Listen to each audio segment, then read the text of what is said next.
videolõunatund Nõmme raadios.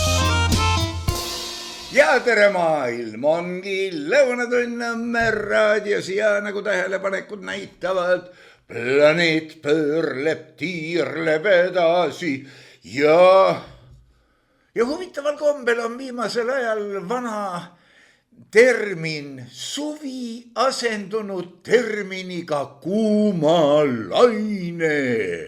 No võiks ju olla õrnemate hingede jaoks ka kuumamurdlaine, mis tähendab, et kohe nii palav on, et murrab ja veel kord murrab.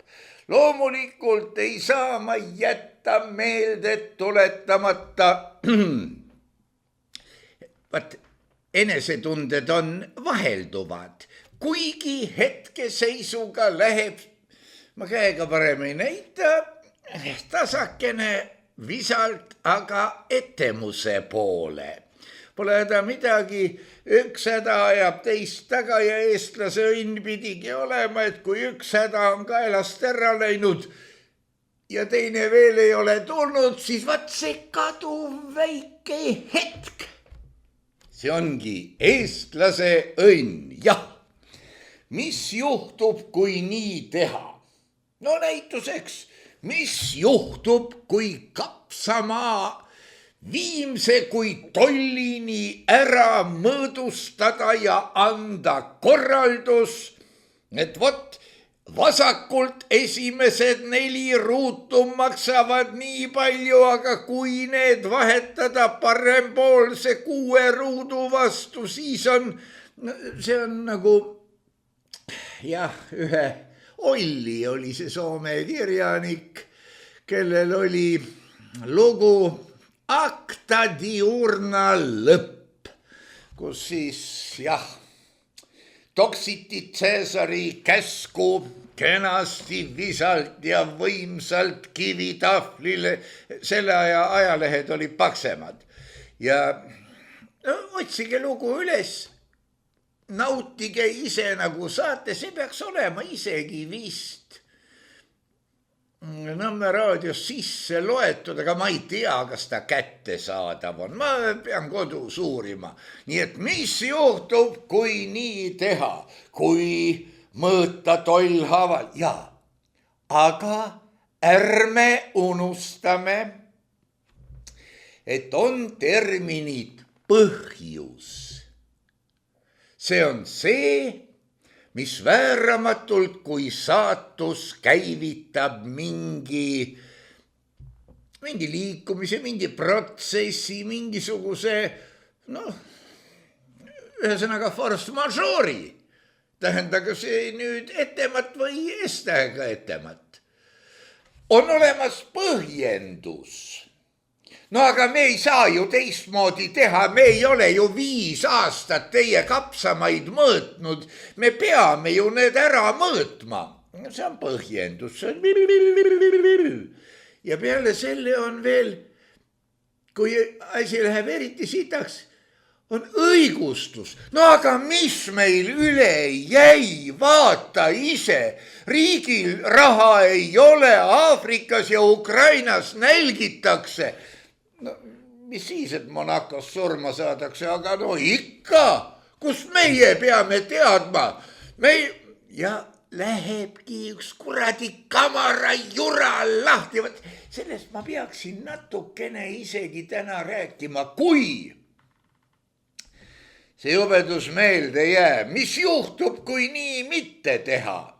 No kui me ei hakka kapsamaad mõõtma. No ega midagi ei juhtu, taluturg jääb reipalt alles ja võib-olla naabrid omavahel vahetavad midagi, minu pärast kas või läbi ekvivalendi, aga ikkagi. Aga õudu, maaelu ei sure piisavalt kiiresti välja, ehk küll võib-olla Euroopa Liidule sai lubatud, et selleks aastaks, kui Rail Baltic hakkab, ma ei tea, mida ta hakkab, midagi ta hakkab, ei ela maal enam mitte keegi ja ainult ai traktor. Ma ei räägi seda edasi. Mis ei juhtu, kui nii teha ja mis ei juhtu, kui nii mitte teha, jäävad koduseks ülesandeks. Teate, see võib olla päris keeruline, aga on nagu on. Ja muidugi tõstke need küsimused mineviku vormi, mis tehti, et nii juhtus.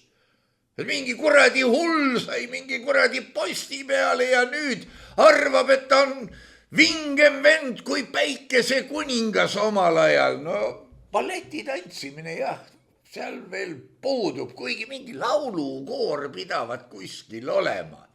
Ja just nimelt need 4 küsimust olevikus ja minevikus tuleb esitada selle kohta, mida me aastakümnete eest arvasime saavat meie rahva riigiks. Tuli hoopis demokraatlik vabariik. No ja nii edasi. Ja mida ei tehtud, et nii juhtus. Ja no õnneks kaua enam ei juhtu, sest no nii perseverekese peal balansseerides see kukkumine peaks olema ikka käega katsutavas kauguses. Aktuaalses kaameras anti meile teada ja panete tähele, ma toon siin välja ühe korraliku diktsiooniga intelligentse ja tubli. Mis mõttes tubli, see olgu teie otsustada, AK diktori lause, mis ütles, et Euroopat olevat tabanud kõigi aegade kõige hirmsam kuumalaine ja siis vastavalt tekstile lisas ta, mis on inimese põhjustatud. Ei no selge see, inimene on süüdi. Hävitage inimesed, kurat, võtku. Las, ma ei tea. Teine asi muidugi võiks küsida, kes on need koledad inimesed, kes selle õuduse põhjustasid. Miks? Kõigi riikide politseinikud ei ühine ja ei pühi neid. No esimese hooga võiks eeluurida, ei ole siin midagi. Kuumalaine on ju käes ja kui ametlikud kanalid ütlevad, et inimese põhjustatud, siis põleb arata. Eeluurimine jääb ära kohe kohtu alla. Allkirja ei võta. Ei lasegi, isegi tagatise vastu ei lase õue. Ja tõepoolest, miks Interpolgi ei otsi taga neid tüüpe ja ei pane neid vangi? Kui need tüübid kätte saada, on üks asi, kui need tüüpe kätte ei saada. Milliseid jamasid võivad nad veel korraldada? Selliseid planetaarklimakteerseid kuumalaineid ja külmalaineid ja vesilaineid ja kuivalaineid. Ei, mul on fantaasia vähemalt 3 peale, kui mitte 4 peale, rääkimata kõrgematest hinnetest. Ma ei suuda välja mõelda, mis nad veel võivad kokku keerata. Muidugi üks teema, mida ma olen 2-3 korda siin Nõmme raadios ka puudutanud, on, vaadake, mida rohkem me betoneerime, asfalteerime maapinda, seda palavamaks teatud kohtades läheb. Näiteks kui ilmateade ütleb ja telogi näitab, et Tallinnas on -10, siis vaatan mina oma personaalkraadiklaasi, mis mõõdab temperatuuri õues ja saan -6, -7. Asi selles, et linnas ongi kuumem. Ja kui me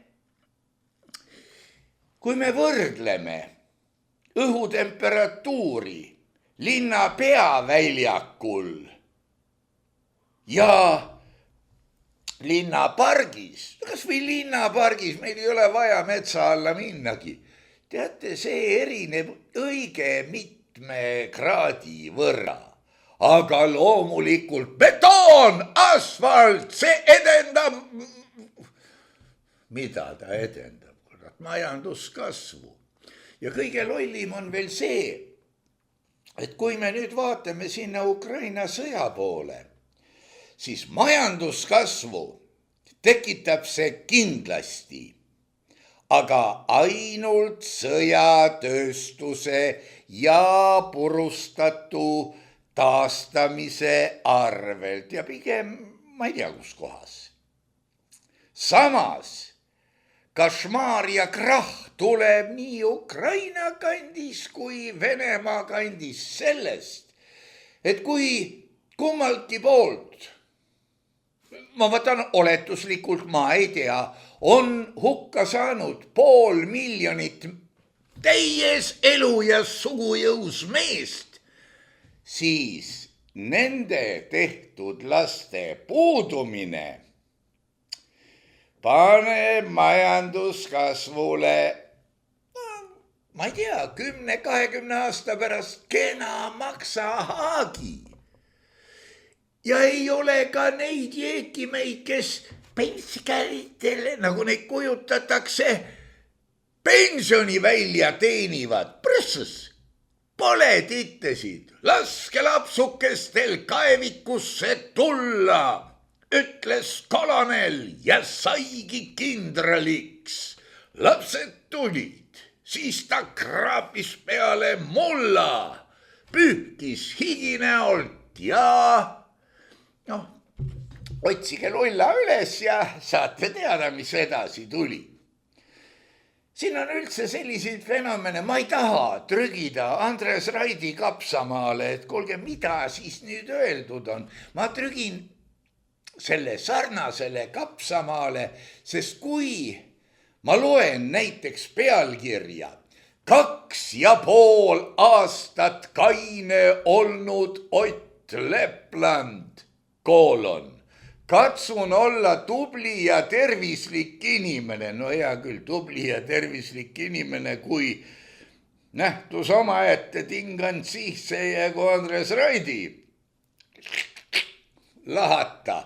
Aga teate, kui üks inimene mäletab, et ta on kaine olnud 11 aastat, 4 kuud, 7 päeva, 5 tundi ja 34 minutit. Vaat see on minu jaoks veenev tõend, et harjumuspärasest elulaadist, olgu see kas või alkoholism, loobumine on mõne jaoks meeletu piin. Ma olen veel 7 minutit kaine olnud. Teate, ma ei ole ka hiidamast napsu võtnud seda herr doktor Viktor Vassiljevile, keda meil õige pea on õnn ja rõõm nädala pärast ka näha minu vastas istumas. Me proovime, ma ei luba 100% kindlusega, aga me proovime ja herr doktor on valmis siia tulema ja ta korral mulle kompressi ka tegema või midagi taolist. Mille puhul mulle meenub, et ma vist päris alguses ei tänanud kõiki meie tublisid, toredaid toetajaid. No nagu te näete, nagu ei ole just eriti nukker. Teate, ma ei oskagi seda ahastav nukrat grimassi ette manada. See ikka tuleb kuidagi suti naljakas. Olge te tänatud, et meie püha sõda saab minna edasi. Doktor Vassiljev tulla tagasi. Ja üleüldse, olukord on raadiol muidugi S-tähega vilets. aga see ei tähenda, et lahinal nutma peab, rääkimata sellest, et ma siiamaani olen veendunud, et mehed ei nuta. Enne tuleb neil tilk püksi kui pisar silma, ma arvan. Kuigi teinekord silmanurk, kurat tea, mille pärast võib-olla mingist vingest meditsiinilisest vahendist kipub märg olema küll, aga sõltuvata ilmast, jutust ja kõigest, nii et olge tänatud, pühasõdalaste armee, kes te meid toetate.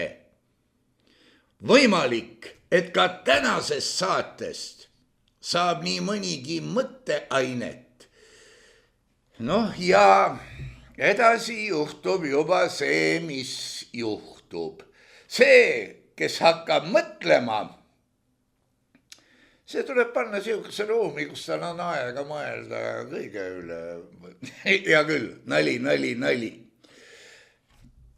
Uudised, muidugi ropud on need, et siin hiljaaegu käis läbi tirinal-tarinal, et hädasti vaja teha niskene seadus, et naised ajateenistusse. Ma rõhutaksin, et vabatahtlikkuse alusel on neil õigus ajateenistusse minna. See on nüüd mu isiklik arvamus. Ja sealt isegi kõik need mehe moodi olendid välja süüa.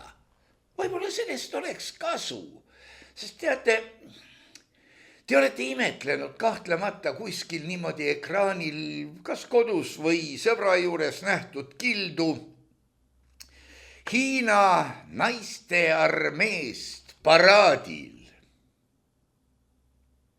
Ma ei hakka rääkima, kui jube on niisugune trenn, et saada tohutu hulk inimesi, ma ei räägi naistest, naised on väga tublid ja tragid, vaadake balletti, vaadake, noh, seda võib olla juba banaalne, aga ta on ikkagi kunst, väikeste luikede tantsu, kus 4 suurepärase ansambli tunnetusega, mitte just eriti pikka naisolendit tantsivad täitenumbriks mõeldud asja. Vaata, et etenduse naelaks, milline sünkroonsus, no vaat, see nõuab tööd ja vaeva. Nii ka Hiina naiste armeesse, et kõik marsivad korraga, seal eesotsas käivad 2 naist kõrvuti ja hüüavad käsklusi üle õla. Miks 2? Sellepärast, et ühest sellise sammu matsumise taustal jääb väheks. Aga ma olen näinud trenni, Hiina naiste eriüksus, kus naised ripuvad, ma ei tea kui kaua, ja naeratavad. Kui nad ripuvad reas nagu väikesed luiged mitmekordselt selle sama toru küljes ja siis kõnnib sealt eest mööda mees ja peksab neid jalaga kõhtu. Väga stiilne löök peab ütlema, aga väga valus ka. Nad peavad kõik selle välja kannatama. Ma räägin sihukest juttu, et aga ikkagi naiste sundajateenistus, olgu see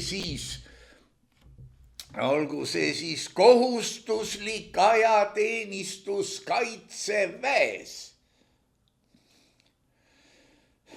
See kaitsevägi on ka niisugune nimetus, et sageli, kui keegi ütleb kaitsevägi, siis ma mõtlen, et suur hulk tegelasi tahab ennast kaitsta nii, et vesi silmas, tilk püksis on, minge virutage mõnele siis vastu tatti ära. ta ju tahab ennast kaitsta. Kas või riigipüha puhul pange laks ära ja las ta kaitseb ennast, aga andke talle ka kõva vastane siis. Hea küll, must huumor. Must huumor võib olla ka riigivastane või vaenu või kui eestlane või muul viisil, aga on jah. Kui juba jutt läks naiste peale, ma pean kella ka vaatama ikka, siis veidi mõtlemisvõime kadumisest, ridade vahelt lugemise oskuse haihtumisest, surmast ja telekohitsuslikust riiklikust seisukohast, kuidas neid asju mõista ja vastu võtta. Me teame, paljudel meist on ikka niisugune haridus, et kohustuslikku kirjandust on loetud küll, kusjuures mu meelest nad teevad seda meelega.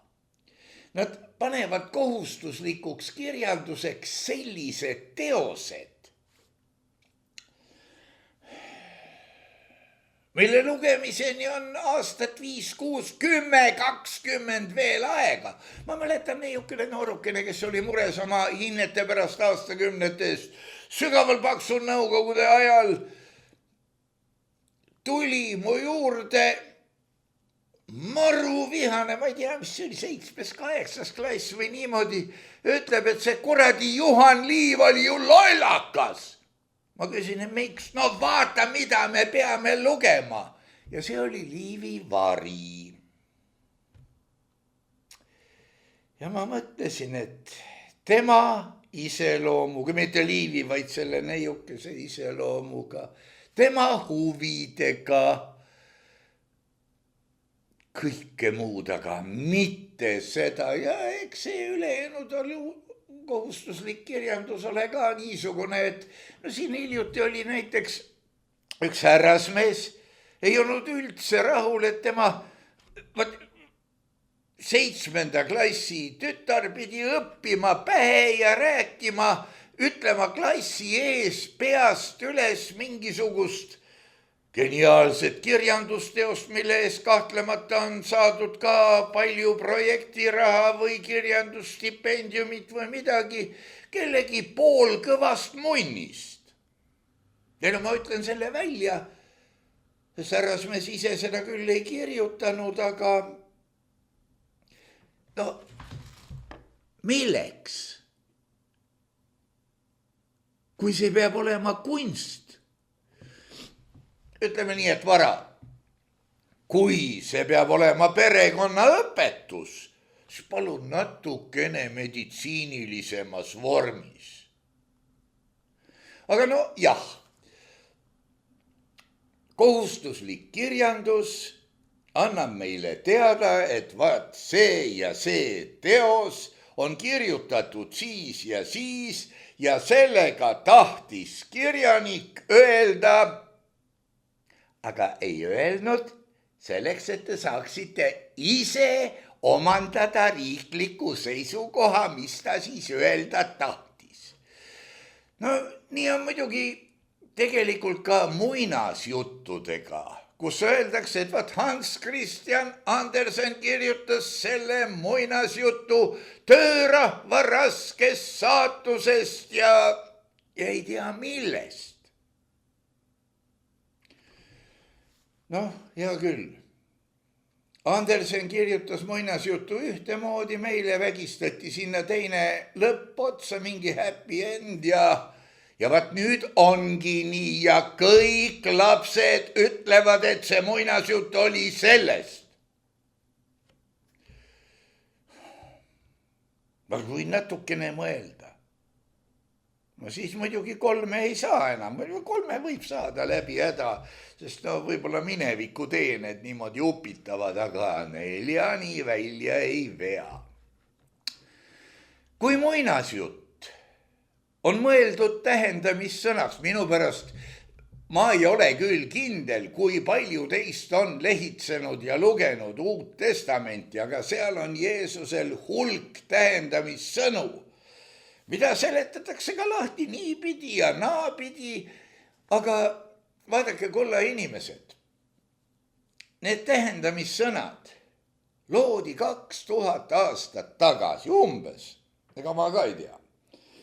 Ja nad on loodud arvestades selle aja inimeste töökeskkonda, nende haridust, nende käitumisomadusi ja sellepärast ei ole mõtet rääkida, kuidas panustati nii, et prillid lendasid, vaid tuleb rääkida ivakesest. Seda nad on näinud.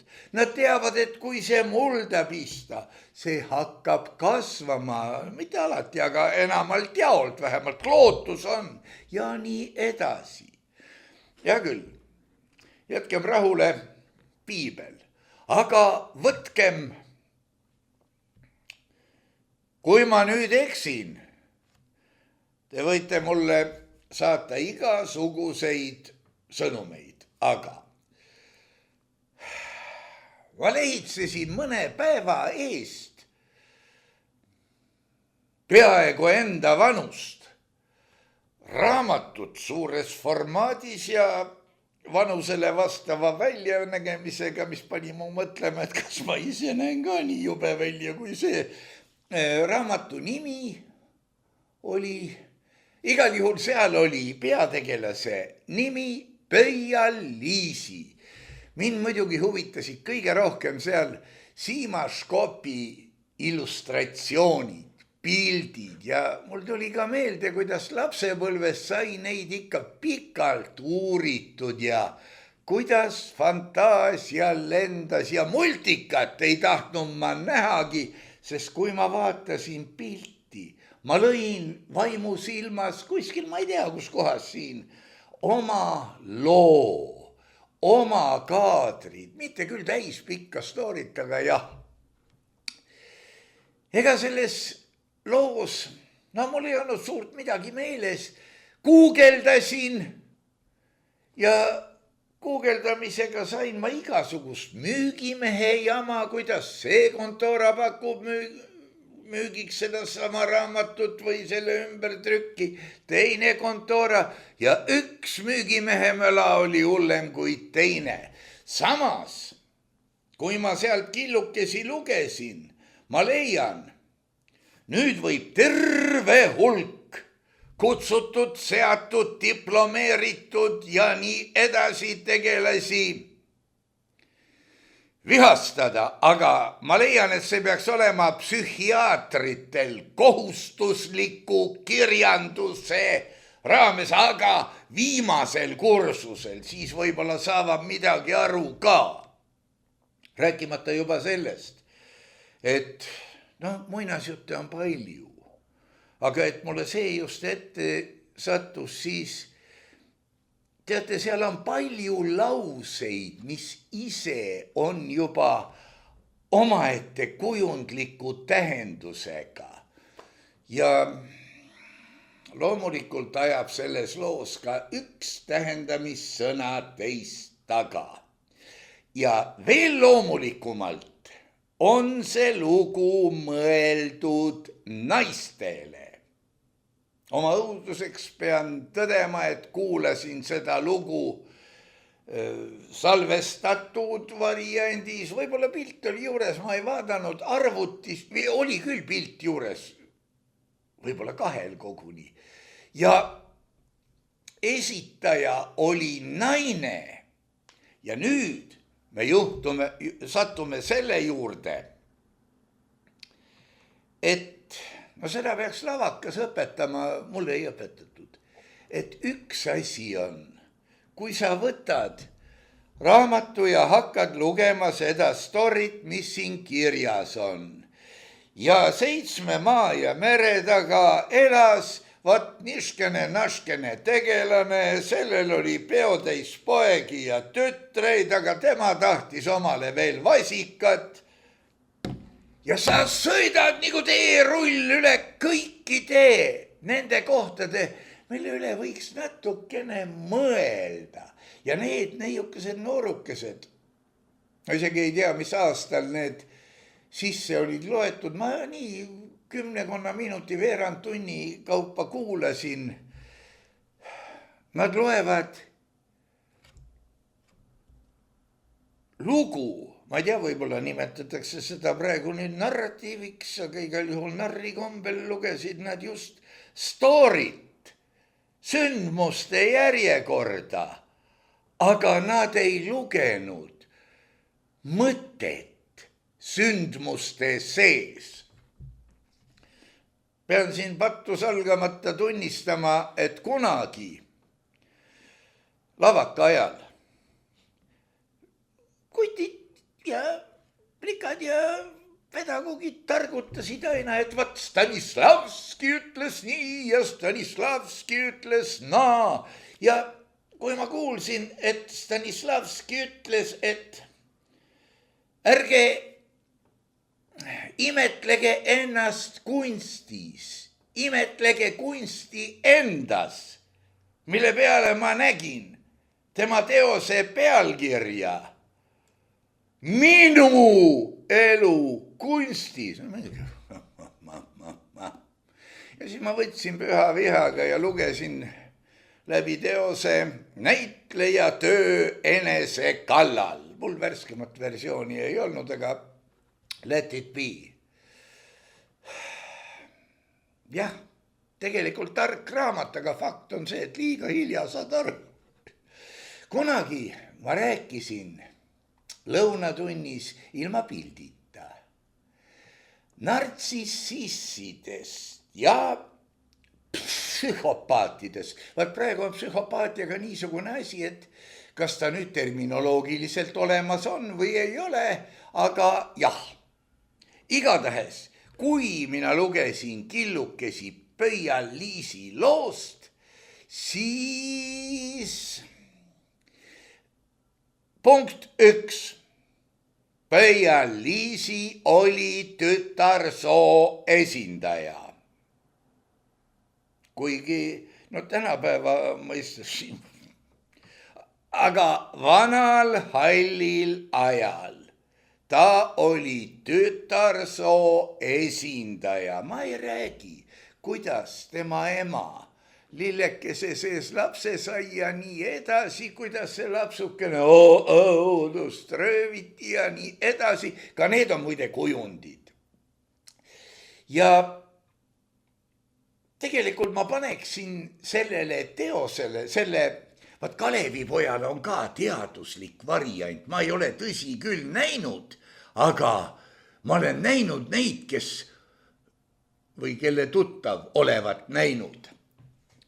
Pöial-Liisi loo pealkiri, teadusliku versiooni pealkiri peaks olema Pöial-Liisi ja psühhopaadid ehk miks tema mehed olid vägivallatsejad.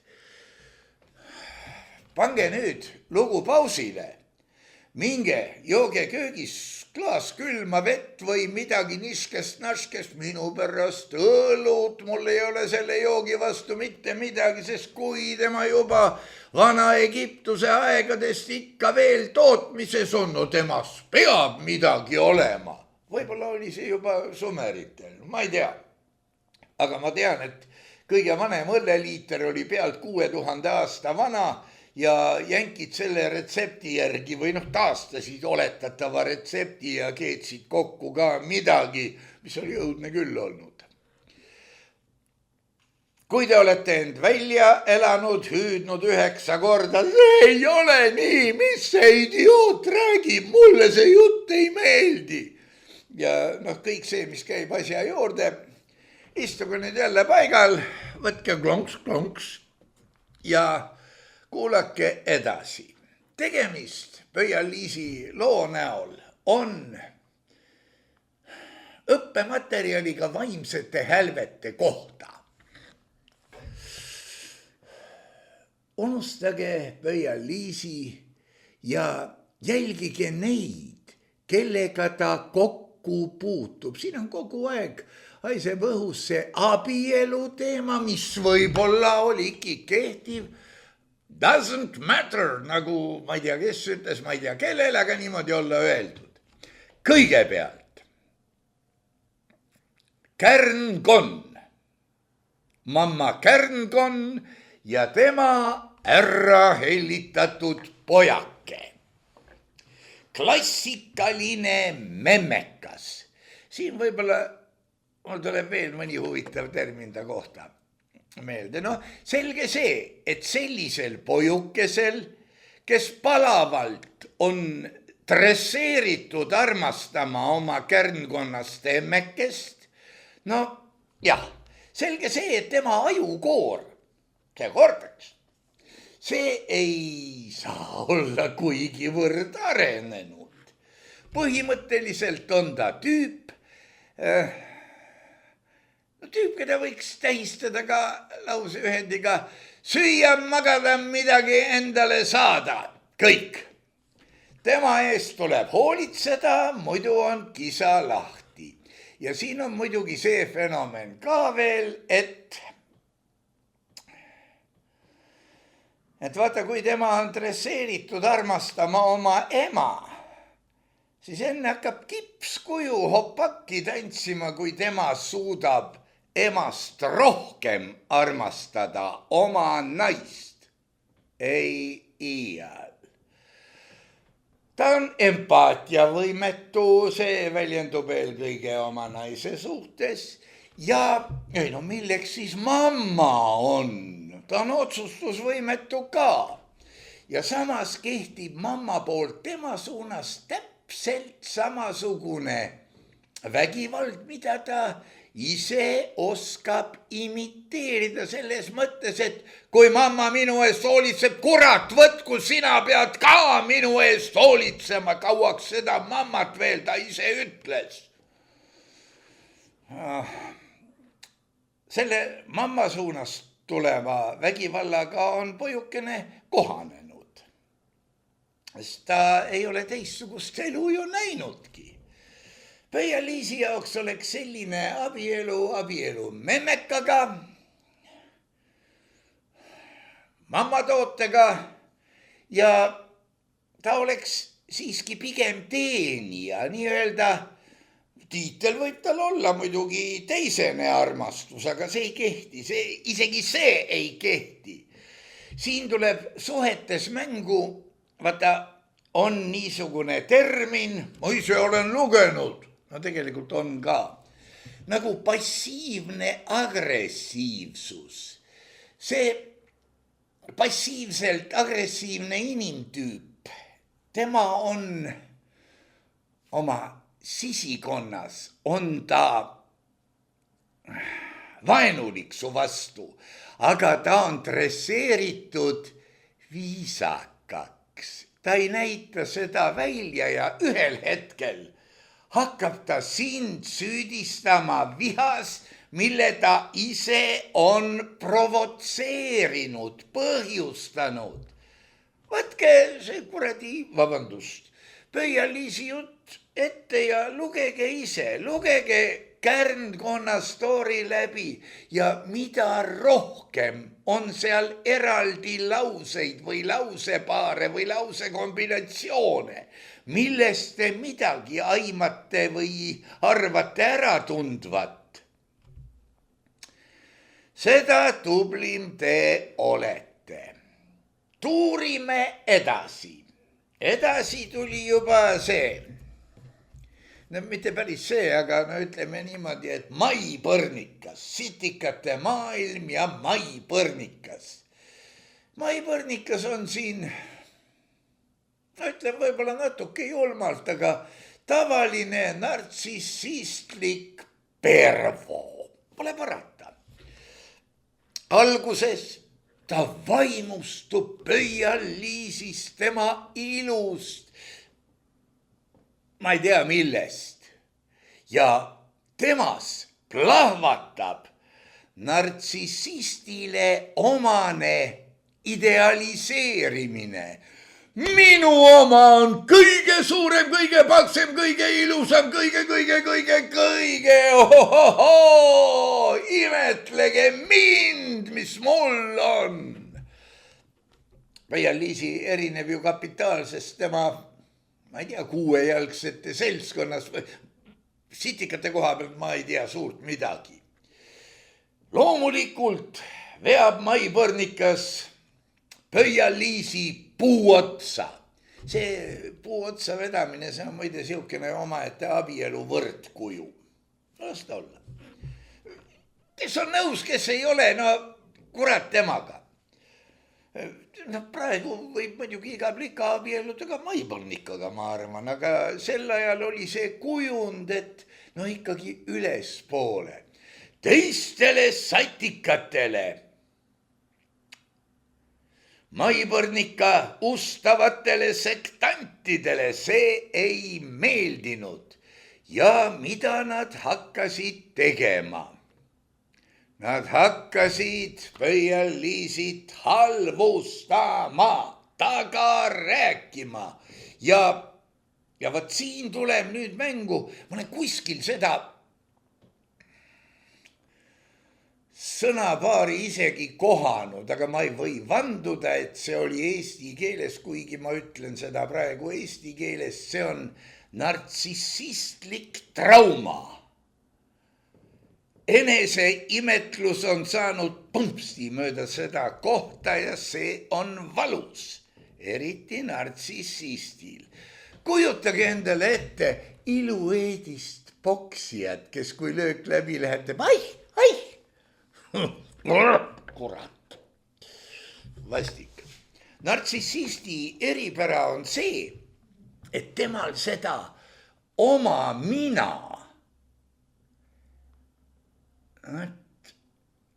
lihtsurelike mõistes ei olegi. Ta ei saa toetuda oma minale.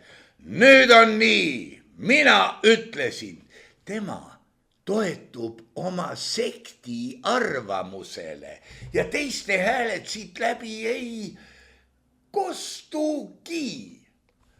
Ta toetub oma imetlejate imetlusväärsele imetlemisele. Ja kui see ära kaob, kui teda ei märgata, siis kukub nartsissist kokku. Kui näiteks nartsissist, ega me kuradid ei julge ju keegi silma ka eriti vaadata, saadab sulle kirja, et sa oled vat sihukene, saukene, nihukene, nahukene, mölakas, kaabakas, siga, ahta, leht, tait, päit, mis lulla oli sihukene pikk igamene. Ja kui sa sellest välja ei tee, no jälle boksi näide, kui ta paneb sulle toolaka ja sina hakkad nagu tuuleveski talle peale tulema, siis seda ta tahabki. Sa ju allud tema pakutud reeglitele. Aga kui sa tema sõimukirja peale, ma ei viitsinud lõpuni lugeda. Sita. Oi, kui valus tal on. Teine virutab sulle igavese lätaka, mida publik, tema sektandid pidid vaimustushüüetega tervitama. Ja kui sa, okei, ikka juhtub.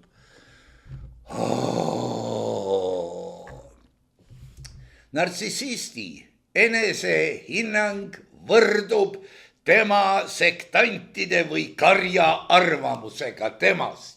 Ja vot siin, kui see kari ei arva, kui tema vastane ei reageeri, siis käitub ta depressiivselt. Nii nagu, ma nüüd ei mäleta, ma vist ei lugenud seda kohta, aga igatahes, kas ta viskas Pöial-Liisi puu otsast alla või abielu lahutuse või lahkukolimise võrdkuju kujund.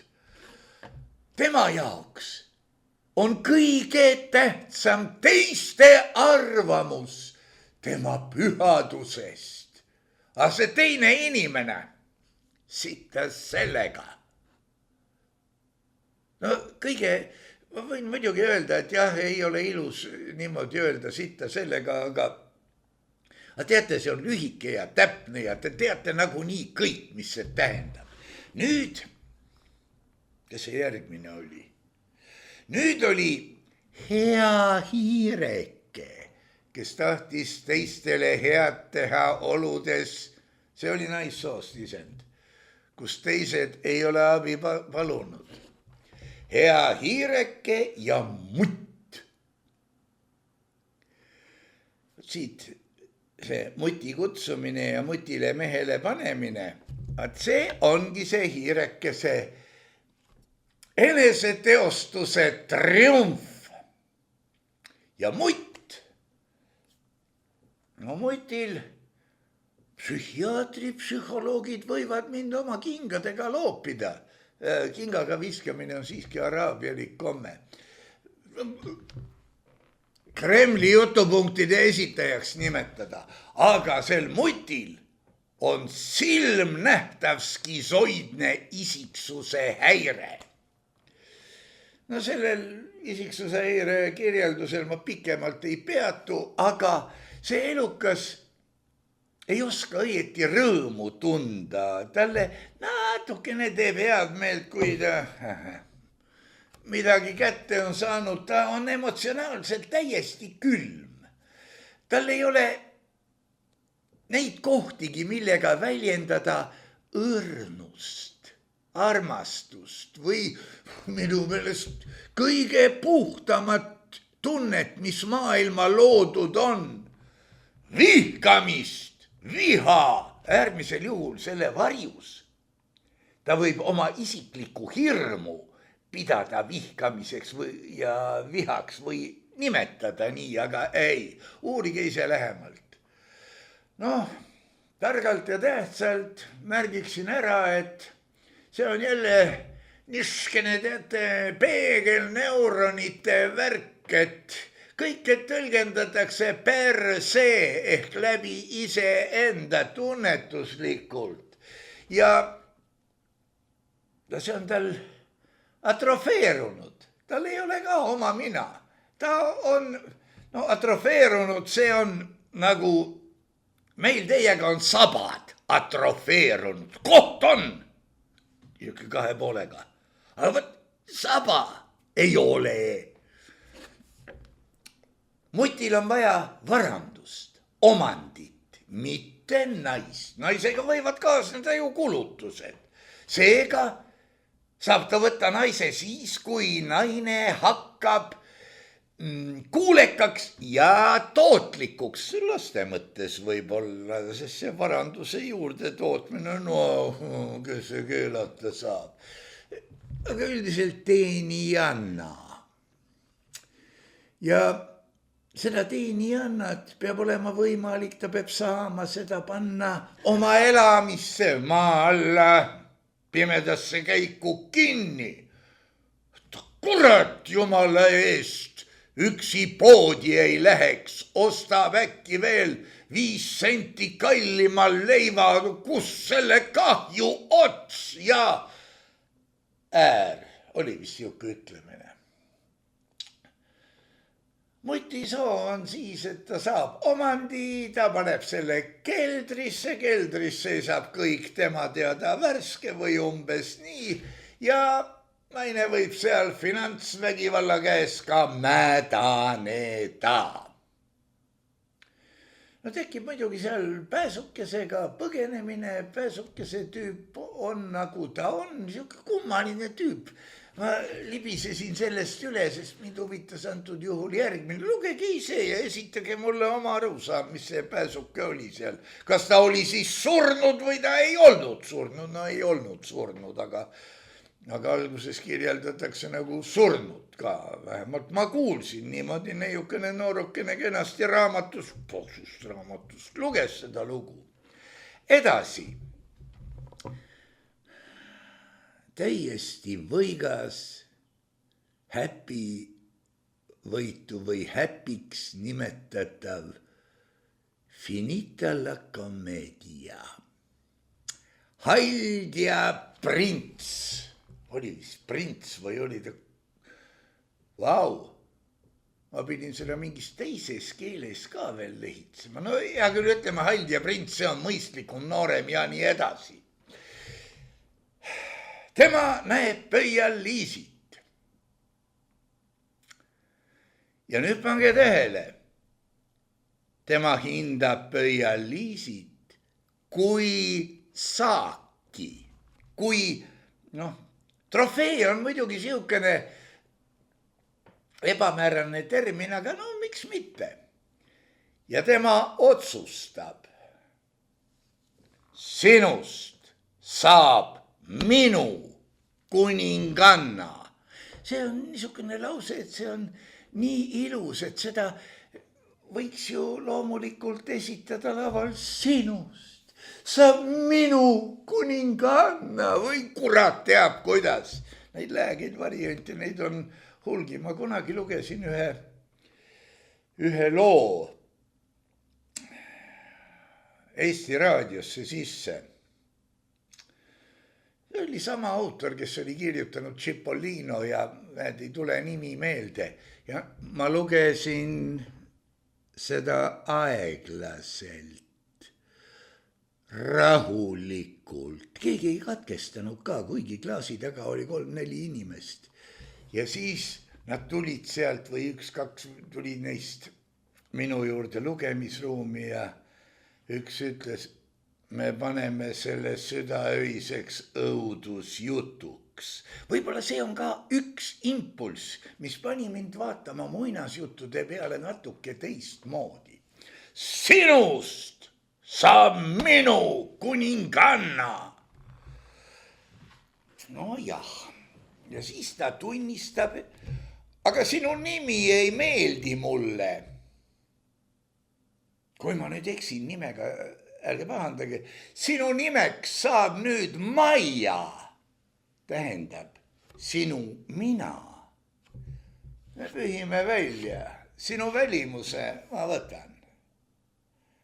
Välimus sul ka nadivõitu ja ta topib pöial Liisile tiivakesed selga, et pöial Liisi vastaks tema normatiividele või määratlustele või, ma ei tea, ettekujutusele või. See on ka nüüd kenakene vaimne vägivald ideaalse armastuse, ma ei saa öelda kastmes, ma ütlen soustis.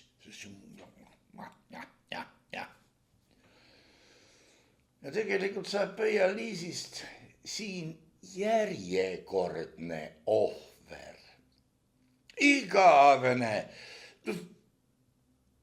veenikene, kellel on terve riik, aga su nime muudame ära, tiivad paneme selga, üldse mine kurat kammi ennast natuke, tee oma välimust korda, et kui mina ilmun rahva ette ja sina ka siin oled, et sa oleksid ilus, muidugi mitte nii ilus kui mina, sest minu ilu on ületamatu.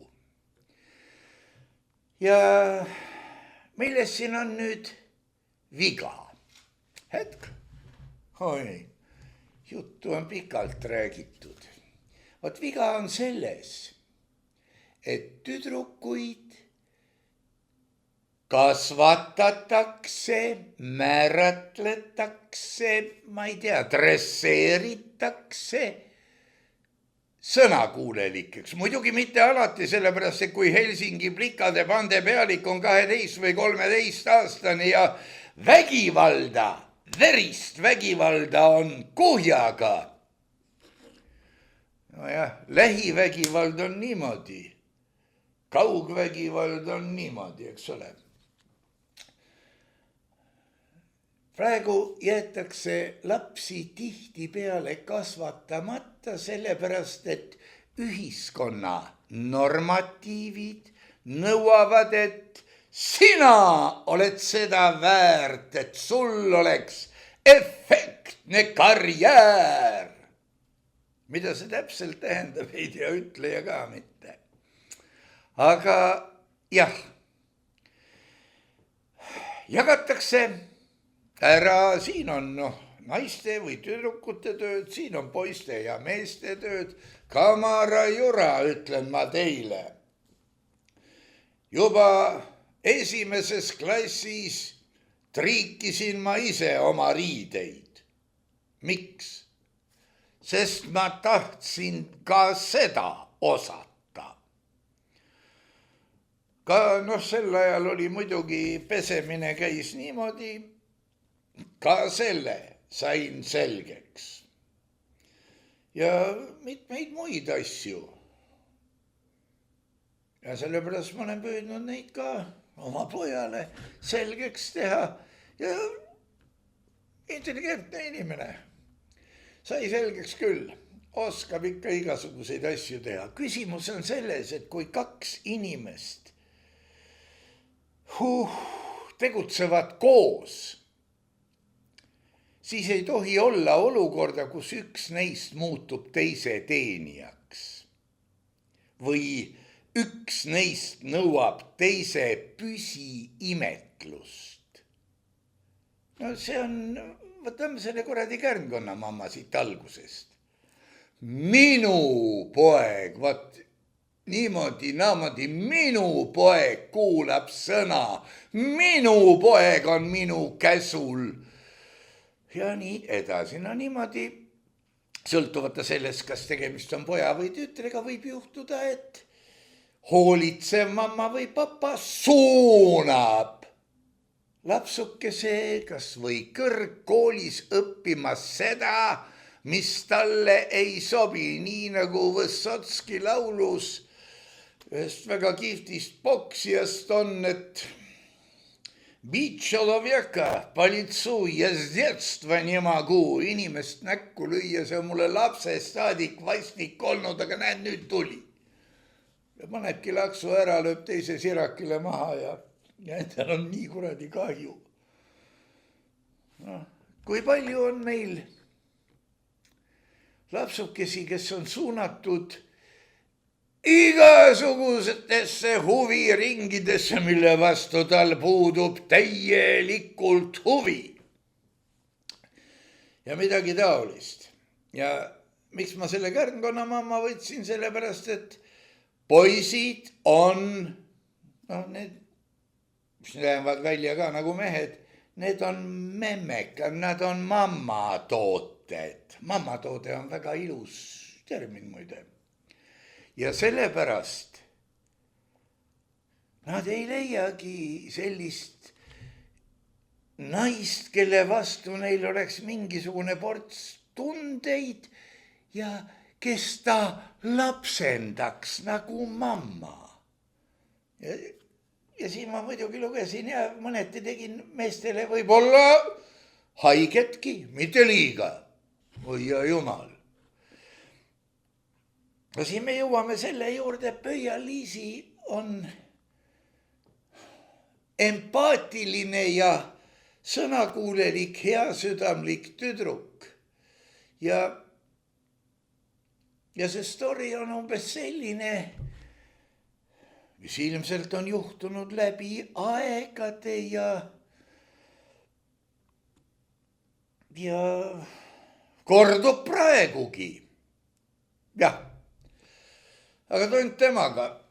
Siin on juba niimoodi, et aeg on otsad kokku võtta ja veel korrata, kohe ma kordan, tuli meelde, et meil on presidendi amet enampakkumisel. Halleluuja, halleluuja, rahvas ei vali siin mitte sittagi. Meie viiekesi lepime kokku, kellest saab meie, mitte nende, president. Mingi ebamäärane pisem seltskond otsib kandidaati, kes oskaks kõigi nende 5, 6 või 7 kanni lakkuda, ilma et ta vahepeal teeks. Või mida? Nad otsivad ju leplikku lipitsejat oma väiksele seltskonnale. No, teisest küljest sellise palga eest võiks ju karjade kaupa kõutsidelt, no need on need, vanasti oli õpetaja või juhendaja, nüüd on kõuts. Võiks õppida, kuidas lakkuda kanni ilma öökima hakkamata. Vähemalt kõutsid teenivad selle pealt mitu presidendi palka. Ütlesin jälle halvasti, aga ma loodan, et ka härra Gräzin võtab sel teemal sõna, sest ühest küljest president, see kõlab uhkelt. Teisest küljest, kui te võtate ja loete läbi põhiseaduse, see oli 5. peatükk, vist mis, ma võin eksida, ma ei ole tükk aega põhiseadust näppu võtnud, mis kirjeldab presidendi õigusi ja kohustusi, siis me näeme, et meie ootused, lootused, rahvas valigu, iga küla pangu 2 kandidaati välja ja las need 122 000 kandidaati kogunevad kõik ühte kohta ja hakkavad kõik kooris rääkima, mida nad lubavad ja nii edasi.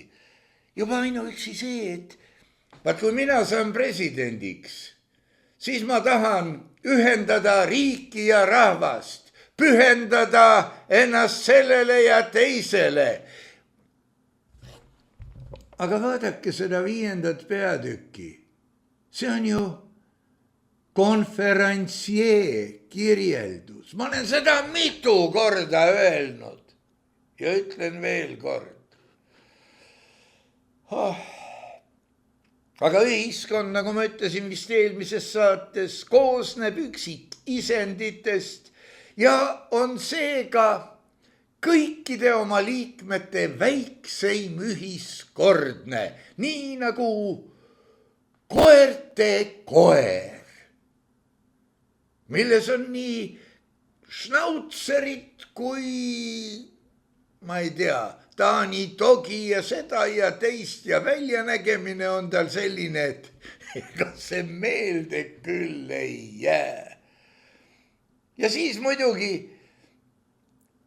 tuletaksin eelmisest üle-eelmisest saatest meelde, et tsiteerisin siin mitmeid pöördujaid, millal küll rahvas ärkab. Mis tuletab mulle iga kord meelde, ma ei tea, 50 aasta tagust filmi Äratage Muhhin, Mosfilmi oma vist, ja selle lühiretsensiooni pole vaja. Ärkamine, see on see, kui kõik mõtlevad ühtemoodi. Sellise seltskonnaga ei ole kohe mitte midagi teha, sest nii kui sa seal tuled uue ja hea mõttega välja, nii need ärganud löövad sul lihtsalt mättasse. Oi jah, võimud muutuvad, ühiskonnad muutuvad, jõujooned muutuvad, uued võimalused, uued instrumendid, uus võimu edasiandmine oma lastele või sugulastele, võtke ette kas või see, kui palju on korduvaid perekonnanimesid meilgi eliidi hulgas ja nii edasi ja nii tagasi. Perekonnanime võib ju ära ka vahetada, aga jah, inimene ei õpi oma vigadest, see on ilmvõimatu. Ja niimoodi see inimkond siis tuiab ja läbi aastate on toiminud väga hästi, me räägime vereliinid juba tead, mingisugune Karl keskmist kasvu suur ja Karl suur keskmist kasvu ja tema pani aluse ja dünastia, ma ei tea kui kaua, võib-olla dünastia vahetatakse välja või vahetab dünastia nime, nii nagu 100 aasta eest brittidel juhtus, aga jääb kehtima ikkagi sugukondliku sisseseade meetod, see on Peteri printsiibist, aga ai seda ei tea. Kui otsida sugukondliku sisseseade meetodit netist, ma otsisin, esimene asi, mis ette tuli, oli sigade pidamine.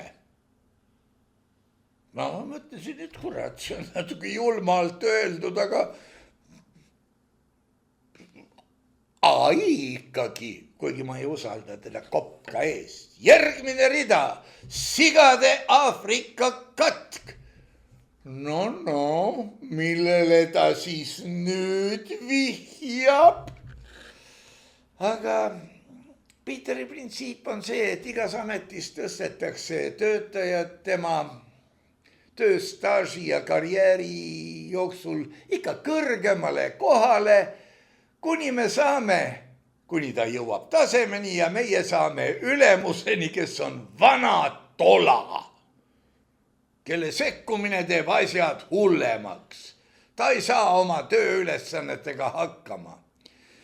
Aga praegu, kui me räägime sugukondliku sisseseade meetodist, võib sinna jõuda juba oma esimese töökohaga, mis muide õudne.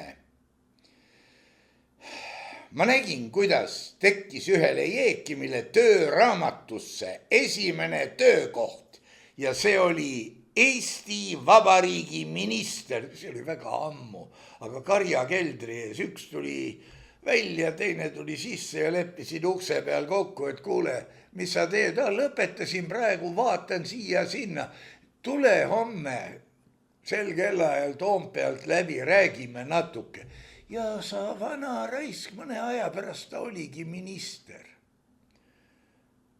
No eks võib-olla siin ka tuttava nimega põllumajandusminister oli põllumajandus või mis asjandus. Praegu ei tee ju nendel ka vahet. On ju pannud terve seltskonna meiet, Eestit ja nii edasi dilemma ette, et mis me rahvaga teeme, kas välja süüa või välja neiljutada. Mina ka ei tea, aga